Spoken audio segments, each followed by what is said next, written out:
Hello दोस्तों। तो कैसे हैं आप लोग? वैसे उम्मीद तो यही है कि सभी लोग अच्छे होंगे और अच्छा कर रहे होंगे। देखिए, हम लोग हिस्ट्री के 2 चैप्टर पहले ही पढ़ चुके हैं, जिसमें से हमने पहला चैप्टर पढ़ा था कब, कहाँ और कैसे।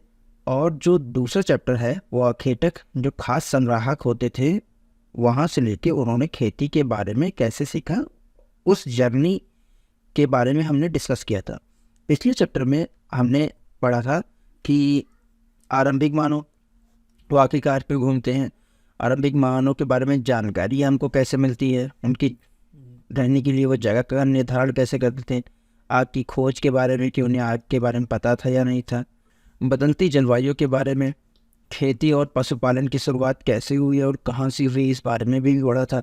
एक नवीन जीवन शैली कि उनकी जो जीवन शैली थी वो कैसे बदली, इस बारे में भी पढ़ा था। जानवर एक तरीके के चलते फिरते खाद्य भंडार होते थे और उनका इस्तेमाल वो लोग कैसे करते थे, इस बारे में भी पढ़ा। आरंभिक कृषि और पशुपालकों के बारे में, स्थायी जीवन की ओर उनकी पहले कदम के बारे में। और वहाँ पे मेहरगढ़ एक प्लेस है जिसके बारे में भी हमने काफ़ी कुछ पढ़ा था और काफ़ी कुछ सीखा था। मेहरगढ़ मेहरगढ़ की शुरुआत अप्रॉक्सीमेट 8,000 साल पहले से हुई थी और इस बारे में भी हमने काफ़ी डिटेल में चर्चा की थी। आज का जो हमारा टॉपिक रहेगा वो है आरंभिक नगर। आज का हमारा टॉपिक है आरंभिक नगर। हालांकि हमने जो पहला चैप्टर है उसमें 2 लाख साल से लेके, पहले और दूसरे चैप्टर में 2 लाख साल से लेके 8,000 साल तक की चीज़ों के बारे में पढ़ा था। आज का जो टॉपिक हमारा रहेगा वो आरंभिक नगर है। आरंभिक नगर में भी हम कई सारी चीज़ों को डिटेल से पढ़ेंगे। तो आगे बढ़ते हैं। आरंभिक नगर में हम पढ़ेंगे हड़प्पा की कहानी के बारे में। आरंभिक नगर जो हमारा था वो हड़प्पा की कहानी पे ही पूरा बेस्ड है। अब इसके बारे में पढ़ेंगे हड़प्पा की कहानी, इनके नगरों की विशेषताएं क्या थी, भवन, नाले और सड़कें उनकी कैसी हुआ करती थी, उनका नगरीय जीवन कैसा था, और नगर में शिल्पकारी होती थी या नहीं होती थी तो कैसी होती थी। कच्चे माल के बारे में, कच्चे माल की खोज उन्होंने कहाँ कहाँ से की और कौन कौन सा कच्चा माल वो इस्तेमाल करते थे, कौन कौन सी चीज़ों को इस्तेमाल करते थे, कहाँ कहाँ से वो मंगाते थे। नगर में रहने वाले लोगों का भोजन किस तरीके का था। वो गुजरात में हड़प्पा कालीन नगर का एक सूक्ष्म निरीक्षण, जैसे मेहरगढ़ के बारे में पढ़ा था वैसे ही हम लोग एक गुजरात में हड़प्पा के समय जो नगर था उसके बारे में थोड़ा सा विवरण देखेंगे। और सभ्यता का अंत कैसे हुआ। जी हाँ, सभ्यता का अंत, जो सभ्यता थी हड़प्पा की, जो भी सभ्यता थी उसका अंत कैसे हुआ, इस बारे में भी पढ़ेंगे। हड़प्पा की कहानी पिछली चैप्टर में हमने काफ़ी कुछ डिस्कस किया था, जैसे कि 2 लाख साल पहले लोग नर्मदा नदी के पास में रहते थे। नर्मदा नदी मतलब वही भीमबेटका की गुफा के पास में। फिर उसके बाद में लोग गिरधर की पहाड़ी और सुलेमान पहाड़ी के आसपास रहते थे, मेहरगढ़ के पास में। उसी के साथ में लोग गारो की पहाड़ी और विंध्य की पहाड़ी के पास भी रहते थे। सुलेमान और गिरधर के पास में ही मेहरगढ़ था। तो मेहरगढ़ में मतलब छोटे छोटे घर मिलते थे, नगर नहीं मिलता था, छोटे छोटे घर मिलते थे। और वहीं पर भी पहली बार कपास की खेती हुई थी। साथ ही चावल की खेती जो हमारी थी वो विंध्य पहाड़ी के उत्तर में होती थी। विंध्य पहाड़ी के उत्तर, जैसे कि आधुनिक उत्तर प्रदेश में होती थी। तो उसी के साथ हमने ये भी देखा था कि 8,000 साल पहले मेहरगढ़ और फिर उसके बाद लगभग 4700 साल पहले नगरों के बारे में देखने को मिलता था। तो हमारा पहला नगर कौन सा था? हड़प्पा। हड़प्पा की शुरुआत कहाँ से हुई, ये कैसे खोजा गया? लगभग 150 साल पहले कई सारे इंजीनियर थे जो रेलवे लाइन बिछा रहे थे। वो इस समय वो रेलवे लाइन आधुनिक पाकिस्तान में बिठाते थे, पर पहले ये कभी भारत का हिस्सा होता था। तो खुदाई के दौरान चूँकि उनको बहुत सी ईंटों की ज़रूरत थी, बहुत से मटेरियल की ज़रूरत थी, तो वो आसपास के एरिया से खुदाई करके चीज़ों को लेके पटरी पर डाल रहे थे। पर एक प्लेस ऐसा भी उनको मिला जहाँ पर उन्हें कई सारी ईंटें मिली और वो ईंटों को निकाल कर उसमें डालते गए। और ईंटों की क्वालिटी आज की ईंटों की क्वालिटी से भी काफ़ी ज़्यादा बेहतर हुआ करती थी। आज की क्वालिटी से भी काफ़ी ज़्यादा बेहतर हुई थी। फिर उसके बाद उसके 80 सालों के बाद में कई सारे पुरातत्वविदों ने क्या किया, वहाँ पे फिर से खुदाई प्रारंभ की। उन्हें ऐसा फील हो रहा था कि ये केवल ईंटों का ढेर नहीं बल्कि कुछ और ही है। जब खुदाई की तो वहाँ पता चला कि उनको एक पूरी की पूरी सिविलाइजेशन ही मिली, जो कि इस समय सिंधु नदी के पास में थी, हड़प्पा। और तब से इसको हड़प्पा की सभ्यता के नाम से जानने लगे। हालांकि सबसे पहला जो नगर खोजा गया था वो हड़प्पा था, इसलिए बाकी के जो नगर थे उनको भी इसी सभ्यता के तहत जाना जाने लगा जी। इन नगरों की विशेषताएं क्या होती थी? इनको ज़्यादातर हिस्से क्या हो जाते थे, इनको दो भागों में विभाजित किया जाता था। इनको दो भागों में या दो से अधिक भागों में क्या कर दिया जाता था, बांट दिया जाता था। पश्चिमी भाग जो होता था वो उनका ऊंचा भाग होता था, जिसे नगर दुर्ग कहते थे। ये आपका जैसे ये हिस्सा आपका नगर दुर्ग हो गया, और पूरी जो हिस्सा होता था वो निचला सिरा, जिसे निचले नगर कहते थे। मतलब शहर के या उस क्षेत्र के, उस सभ्यता के जो भी उच्च वर्गीय लोग होते थे वो इन्हीं दुर्गों में निवास करते थे, और बाकी के जो गांव के लोग रहते थे या कह लीजिए कि जो सामान्य व्यक्ति हैं वो निचले हिस्से में रहते थे। इनके नगरों में भी क्या होता था, चार दीवारियों का प्रयोग किया जाता था। इनमें इतनी अच्छी ईंटें होती थी कि वो हजारों साल तक खड़ी रहती थी। मतलब इतनी अच्छी ईंटों का इस्तेमाल करते थे कि वो जो भी घर उससे बनाए गए हैं वो अभी तक के एग्जिस्ट कर रहे हैं। इसी तरीके से मोहनजोदाड़ो में मिलने वाला एक खास तालाब जिसे बनाने में ईंटें और प्लास्टर का प्रयोग किया गया था। किसका प्रयोग किया गया है? ईंटें और प्लास्टर का प्रयोग। हम लोगों ने कई सारे पुराने घर देखे हैं। अगर आपकी उम्र 30 या 30 के अबव है, अगर नहीं भी है तो आप अपने घर में किसी से पूछिएगा कि पहले के समय पे घर कैसे बनाए जाते थे, तो वो हमको बताएंगे कि पहले मिट्टी का इस्तेमाल करके लोग ज़्यादातर घरों का प्रयोग करते थे। मिट्टी का हालांकि भारत में ग्रामीण क्षेत्रों में लोग मिट्टी का घर बना के ही रहते थे, और प्लास्टर जैसी चीज़ के लिए वो मिट्टी का ही लेप लगाते थे। पर आज से 4700 साल पहले की बात है ये, जब लोग ईंटों का इस्तेमाल करते थे और प्लास्टर का इस्तेमाल किया जाता था, और पानी का रिसाव रोकने के लिए चारकोल की परत का इस्तेमाल भी किया जाता था। साथ ही क्या कर दिया जाता था, जैसे सीढ़ियों का प्रयोग किया जाता था, चारों ओर कमरे बनाए जाते थे। वो जो तालाब है उसमें सीढ़ी का इस्तेमाल, जैसे ये सीढ़ी आपको दिख रही है, इस तरह की सीढ़ी का इस्तेमाल किया जाता था, और तालाब के चारों ओर कमरों को भी बनाया जाता था। कहा जाता था कि इन तालाबों में मैक्सिमम जैसे किसी इवेंट के टाइप पे लोग आते थे और रहते थे। इसी के साथ में हड़प्पा सभ्यता में कालीबंगा और लोथल जैसे शहर भी प्राप्त हुए। आपके प्राप्त हुए। लोथल ये आपका हो गया लोथल, और साथ में ही आपको मिलता है कालीबंगा। ये दो ऐसे शहर हैं जहाँ पर अग्निकुंडों का इस्तेमाल हुआ है, या अग्निकुंडों के साक्ष्य भी मिले। यहाँ पे अग्निकुंड मिले थे। अग्निकुंड का इस्तेमाल क्यों करते थे? अग्निकुंडों को लोग यज्ञ के रूप में इस्तेमाल करते थे। मतलब ये वही संभावनाओं को शो कर रहा है कि यहाँ पे लोग यज्ञ भी करते थे। हड़प्पा, मोहनजोदाड़ो और लोथल जैसे बड़े बड़े नगरों में भंडार गृह भी मिले हैं। यहाँ पे भंडार गृह मिले हैं। भंडार गृह का मतलब है कि लोग सामानों को लाके यहाँ पे रखते थे, साथ में चाहे वो अनाज हो या कुछ और चीज़ें हो जाती थी, उनको वो लोग यहाँ पे लाके रखा करते थे। इसमें भंडार गृह पाए गए जी। एक क्वेश्चन उठता है जिसमें प्रायः पुरानी इमारतों को तोड़कर उनकी जगह नए भवन बनाए जाते हैं। क्या तुम्हें लगता है कि इन इमारतों को सुरक्षित रखना चाहिए? तो इसकी दो संभावनाएं हो जाती हैं। एक, वो इमारत जिसका कोई ऐतिहासिक महत्व हो, और वो इमारत जिसका कोई ऐतिहासिक महत्व ना हो, मतलब वो सामान्य हो। तो पुरानी इमारतें क्या होती हैं, अक्सर जैसे जिनका ऐतिहासिक महत्व होता है, वो इतिहास को दिखाती हुई संस्कृतियों को दिखा गए, साथ में उनकी विरासत को भी दिखाते थे। इनमें कई सारी चीज़ें जैसे वास्तुकला, स्थानीय विद्या, संस्कृति, इन सब चीज़ों को रखा जाता था, इन सब चीज़ों को उसी में ऐड किया जाता था। इनमें कई सारे भाषाओं को भी, कई सारी भाषाओं में चीज़ों को लिखा जाता था। अपनी कला, उस समय की कला को दर्शाया गया, उस समय के इतिहास को दर्शाया गया था। जैसे हम लोगों ने अभी पढ़ा था अभिलेख के बारे में। अभिलेख के बारे में लोग चित्र बना के वहाँ पे रहते थे, चित्र बनाया करते थे, क्योंकि अपनी इतिहास को वो लोग चित्रित रूप में भी रखते थे।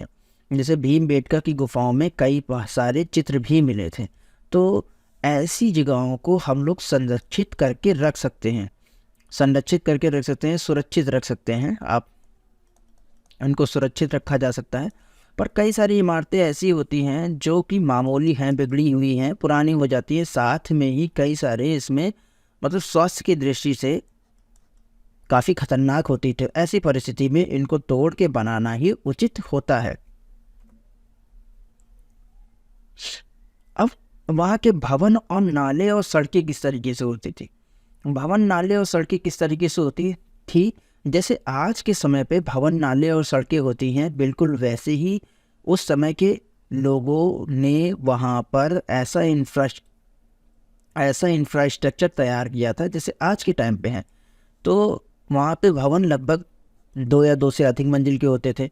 उसमें आंगन होता था, वहाँ पे 4 चारों ओर कमरे बनाए जाते थे, साथ में स्नानागार का भी प्रयोग होता था। नगर में पानी क्या होता था, घर के नालों से रोड के नालों पे जाता था, और फिर रोड के नालों से क्या हुआ, बड़े नालों में गया। बड़े नाले भी ऐसे होते थे कि उन्हें ढका जाता था। जैसे आज के सीवर को ढक दिया जाता है, वैसे ही ये आपके रोड, ये बगल में नाले हो गए, ये बड़ी रोड, और फिर उसके बाद ये बड़े नाले। तो उनमें क्या कर दिया जाता था, उनमें ढक दिया जाता था। साथ ही इनमें मेन होल बनाया जाता था। मेन होल भी होता था, जैसे आज के टाइम पे मेन होल होते हैं कि इनको खोल के जगह जगह देखा होगा आपने, इस तरीके से होल बनाए जाते थे। इनमें जाके साफ़ सफाई की जा सके, ताकि कुछ फंसे तो उसको निकाला जा सके। इस तरीके की सुविधाएं भी पहले हुआ करती थी। और ख़ास बात ये थी कि इसको बनाने के लिए, जैसे इनको बनाया जाता था तो इनको पूरा एक साथ ही बनाया गया। जैसे हम किसी सिटी का निर्माण कर रहे होते हैं, सिटी का निर्माण होता है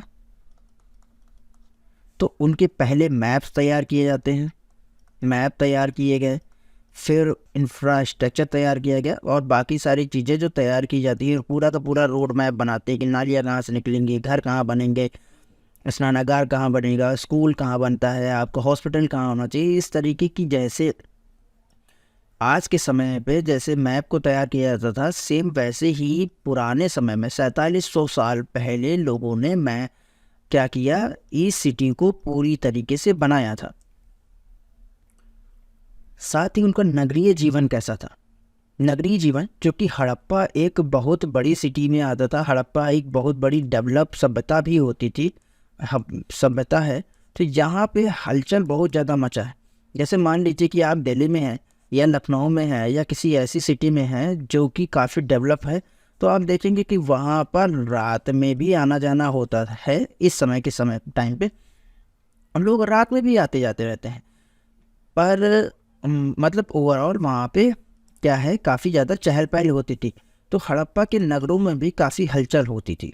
वहाँ पे क्या होते थे, नगर में व्यापारी निवास करते थे जो बड़े उच्च वर्ग के लोग हैं और उच्च वर्ग के शासक हो गए। जैसे मान लीजिए लखनऊ में आप हैं, तो लखनऊ में सिटी के अंदर कई सारे ऐसे बड़े व्यापारी हो गए, उच्चाधिकारी हो जाते हैं, सरकारी ऑफिसर हो गए और बिजनेसमैन हो जाते हैं। ये सारे लोग इन्हीं जगहों पे जैसे राजधानियों में निवास करते थे। तो सेम वैसी ही हमारी हड़प्पा की सभ्यता थी। वहाँ पे लोग व्यापारी, उच्च वर्ग के शासक निवास करते थे। शासक क्या करते थे, पत्थर, धातु, खूबसूरत मनके और सोने चांदी के आभूषण में व्यापार करते थे। पत्थरों का व्यापार करते थे, धातुओं का व्यापार करते थे, खूबसूरत मनकों का व्यापार करते थे और सोने चांदी के आभूषण का भी व्यापार करते थे। और उस समय के लोग मोहर का भी इस्तेमाल करते थे। किसका इस्तेमाल करते थे? मोहरों पर क्या करते थे, मोहर का इस्तेमाल करते थे, उन पे लिखते थे। ठीक है। साथ ही शिल्पकार भी वहाँ पे थे। शिल्पकार में जो स्त्रियाँ भी होती थी, पुरुष होते थे, मतलब दोनों तरीके के लोग होते थे। मिट्टी के खिलौने जो बच्चे इस्तेमाल करते थे, मिट्टी के खिलौने जो बच्चे इस्तेमाल करते थे, वो भी सारे के सारे थे। ये चीज़ हमें दर्शाता है कि उस समय के लोग शिल्पकारी में काफ़ी ज़्यादा माहिर होते थे, या काफ़ी ज़्यादा उसमें रुचि दिखाते थे। काफ़ी ज़्यादा उसमें रुचि दिखाना या काफ़ी ज़्यादा उसमें चहल पहल होना, उस सेक्टर में काफ़ी चहल पहल होती थी। खुदाई के दौरान यहाँ पे पत्थर मिले, शंख मिले, तांबे मिले, कांस्य मिले, सोना मिला और चांदी जैसे धातुओं का भी प्रयोग मिला, देखने को मिला। मतलब यहाँ पे लोग पत्थर का इस्तेमाल करते थे, शंख का इस्तेमाल करते थे, साथ में ही तांबा हो गया, कांसा हो गया, सोना हो जाता है। इन सब चीज़ों का वहाँ पे लोग क्या करते हैं, सोना चांदी मतलब आभूषणों का वहाँ पे इस्तेमाल होता था। तांबे और कांसे से औजार, हथियार, गहने, बर्तन, सोने चांदी से गहने बनाना, मतलब ये सब का इस्तेमाल करते थे। वो लोग क्या करते थे कि तांबे और कांसे से क्या करते थे, मैक्सिमम औजार बनाते थे, हथियार बनाते थे, गहने और बर्तन बनाते थे। और सोने चांदी से केवल गहने बनाए जाते थे, सोने चांदी से केवल गहने बनाए जाते थे। और काफ़ी हिस्सों में तो मोहरें भी बनाई जाती थी। साथ में यहाँ पे बहुत और भी आकर्षक वस्तुएं जैसे मनके मिलते हैं, बाट मिलते हैं। बाट का भी इस्तेमाल वो लोग करते थे, तो वस्तुओं को तराजू में तौलने के लिए बाट का इस्तेमाल करते थे, फलकों का इस्तेमाल करते थे। साथ में ही वो मनकों का इस्तेमाल करते थे। पत्थर के जो आयताकार हैं, जैसे पत्थर हो गए, उन पे क्या हुआ, जानवरों की मोहरें होती थी, जानवरों की मोहरें होती थी। मेहरगढ़ में क्या हुआ, कपास की खेती भी होती थी। मेहरगढ़ में कपास की खेती भी होती थी। मोहनजोदाड़ो में कपड़े और चांदी के फूलदान, मतलब मोहनजोदाड़ो में कपड़े और चांदी के फूलदानों के अवशेष भी मिले हैं। वहाँ पे कपड़ों और चांदी के फूलदानों के अवशेष मिले हैं। ये मोहनजोदाड़ो की बात है। पर उससे पहले हमें ये एक चीज़ और जान लेनी चाहिए कि जो हमारा मोहनजोदाड़ो है वो हड़प्पा सभ्यता से काफ़ी दूरी पर स्थित था। फिर भी ये ऐसी जगहें थी जहाँ पे काफ़ी ज़्यादा चहल पहल हुआ करती थी। अभी हमने देखा कि वो लोग सोना चांदी, तांबे, कांसे इन सब का इस्तेमाल करते थे। और पर चूँकि वो इन सब चीज़ों में ट्रेड करते थे, तो वो आती कहाँ से थी, कच्चे माल की खोज। हड़प्पा कालीन के समय लोग कच्चे माल का इस्तेमाल करना जानते थे। वो लोग लकड़ी का इस्तेमाल, धातु का रेशों का इस्तेमाल, साथ ही कपास भी उस समय पर इस्तेमाल किया जाता था। किसानों के द्वारा वहाँ पर कपास की भी खेती की जाती थी। अभी हमने पढ़ा है कि मेहरगढ़ में 7,000 साल पहले कपास की खेती हुई। इसका मतलब ये है कि लोग यहाँ पर क्या करते थे, ट्रेड करते थे। मेहरगढ़ और हड़प्पा जैसी सिटियों में वो लोग क्या करते थे, ट्रेड करते थे।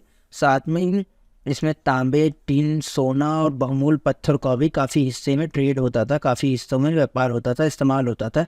तांबे के लिए वो लोग राजस्थान जैसे यहाँ पे ये हमारी सिंधु नदी है, यहाँ पे हमारा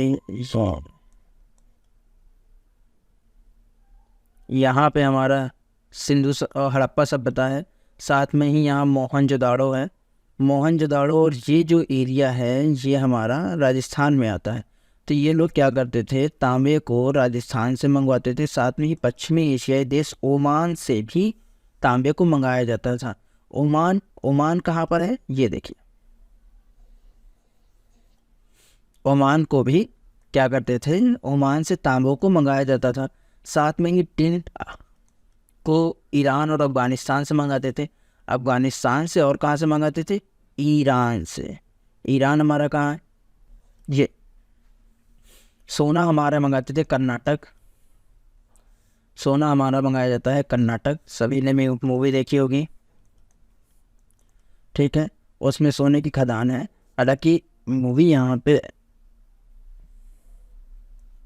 हालांकि यहाँ पे मूवी का कोई औचित्य नहीं है, पर वहाँ पे सोने की खदान कर्नाटक में पाई जाती थी। साथ में बहुमूल्य पत्थर जो गुजरात, ईरान और अफगानिस्तान, मतलब इन सब जगहों से, गुजरात से मंगा लिया गया, आपका ईरान से मंगाया जाता, अफगानिस्तान से मंगाया गया, पाकिस्तान के हिस्से में भी मतलब इन सभी एरिया में काफ़ी ज़्यादा हद तक ट्रीट हुआ करते थे। अब नगरों में रहने वाले लोगों का भोजन किस तरीके का था? क्योंकि हमने देखा है कि सुलेमान, पिछले चैप्टर में हम पढ़ चुके हैं सुलेमान और किरथर के बारे में।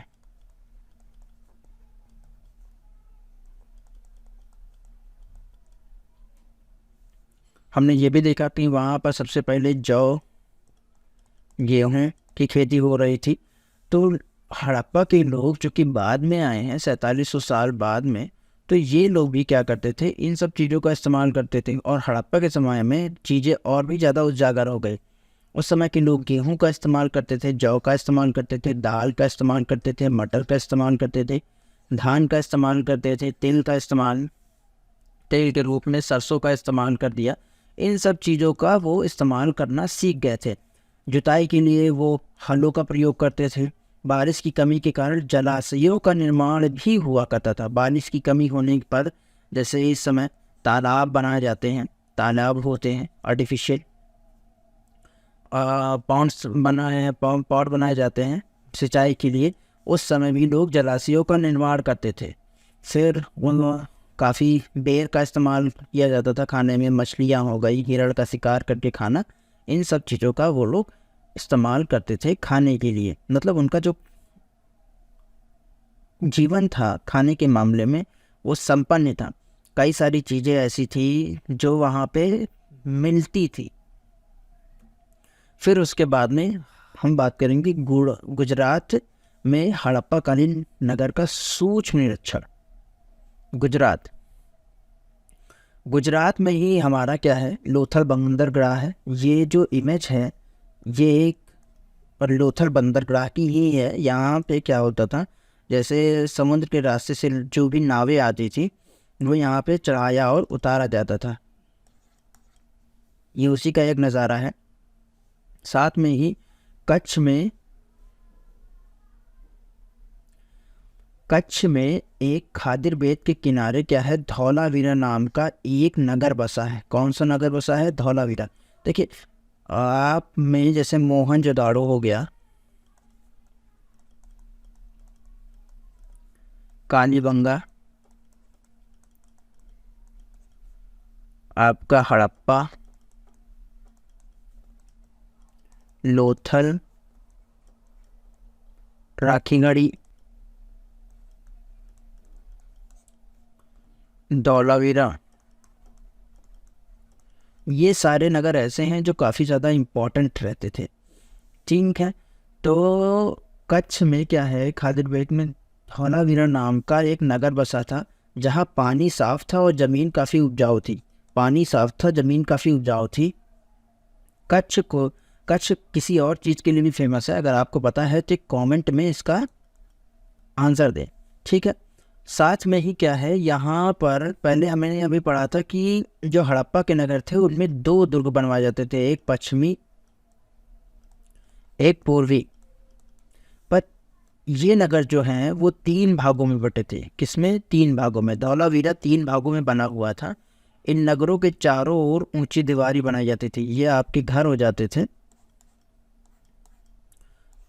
इनके चारों ओर ऊंची दीवारी का इस्तेमाल किया जाता था। लोथल जहाँ पर कीमती पत्थर मिलते थे, जैसे वहाँ पे कच्चा माल मिलता था। लोथल जो है वहाँ पे एक कच्चा माल मिलता था, कीमती पत्थर जैसे कच्चा माल मिलता था। इसमें भंडार गृह और मोहरे मुद्रांकन या मोहरबंदी वाली गीली मिट्टी हुआ है।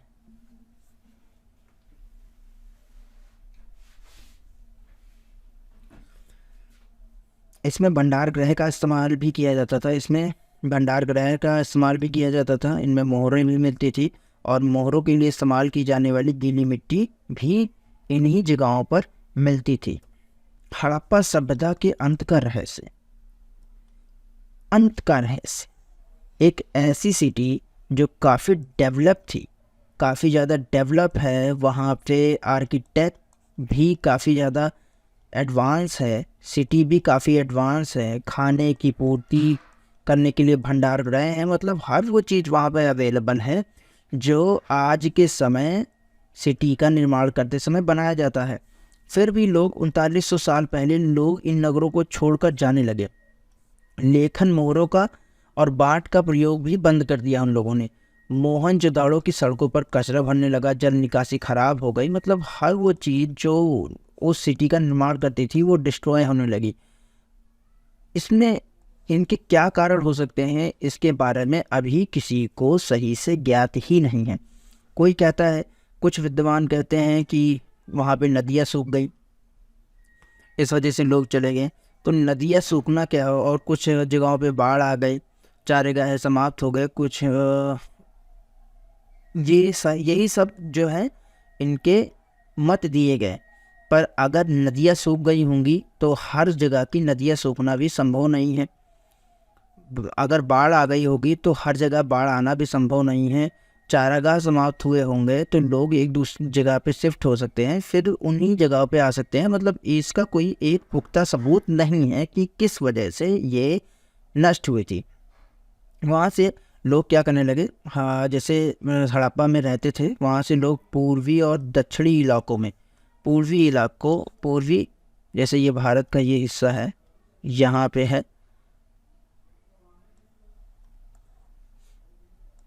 पूर्वी और दक्षिणी इलाकों में जाके लोग बसने लगे। मतलब इसका कोई ज्ञात रीज़न नहीं है कि किस वजह से ऐसा हुआ था और किस वजह से ऐसा नहीं हुआ था। तो आज के चैप्टर में इतना ही काफ़ी है। हम लोग जल्दी ही मिलेंगे नेक्स्ट चैप्टर के साथ में। तब तक के लिए best of luck for your future. Thank you.